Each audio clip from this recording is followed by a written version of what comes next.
يسير البرازيلي فينيسيوس جونيور نجم ريال مدريد بخطى ثابتة على الطريق نحو تحقيق إنجازات فردية غائبة منذ فترة طويلة، وساهم فينيسيوس في تتويج الميرنجي باللقب ال15 في دوري أبطال أوروبا بالتسجيل في شباك بوروسيا دورتموند الألماني خلال الانتصار بهدفين دون رد مساء أمس السبت.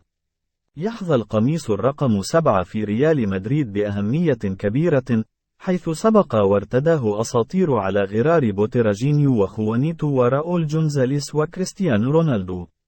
لكن هذا القميص فقد بريقه منذ رحيل كريستيانو رونالدو، وبات لعنة على كل من يرتديه في صفوف الفريق الملكي.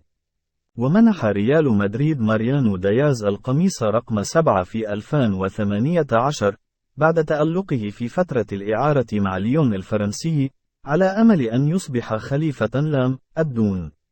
وبدأت لعنة الإصابات تحل على دياز، وخفت نجمه تماما وأصبح بلا فائدة على مقاعد بدلاء ريال مدريد حتى نهاية عقده الصيف الماضي. وفي صيف 2019 تعاقد ريال مدريد مع إيدين هازارد نجم تشيلسي في صفقة تخطت حاجز 100 مليون يورو.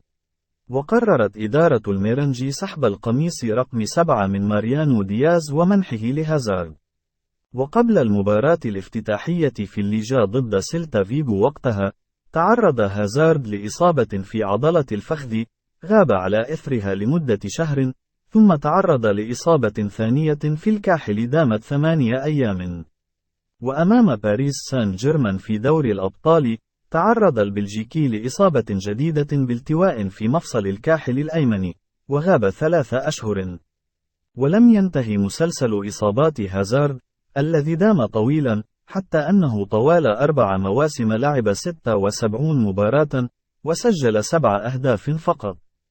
وتحول هازارد من نجم عالمي تتهافت الأندية على ضمه لقدراته الكبيرة إلى حمل زائد في ريال مدريد، وتخلصت الإدارة منه بفسخ عقده. وانتقل القميص الملعون إلى فينيسيوس جونيور، وبدأ الحديث عن لعنة رونالدو التي ستلاحق البرازيلية، لكنه قضى عليها تماما، وأعاد البريق مجددا لقميص الأساطير. قدم فينيسيوس جونيور موسما استثنائيا بقميص الميرنجي، وأصبح العنصر الأكثر أهمية في الخط الهجومي للفريق الإسباني.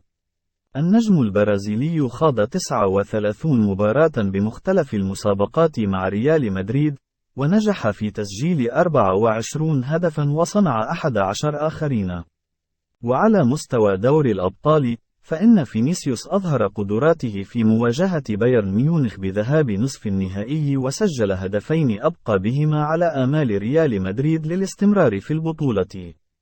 كما سجل هدفا في النهائي قضى به تماما على آمال بوروسيا دورتموند في العودة بالنتيجة، وحسم اللقب ال15 للميرنجي.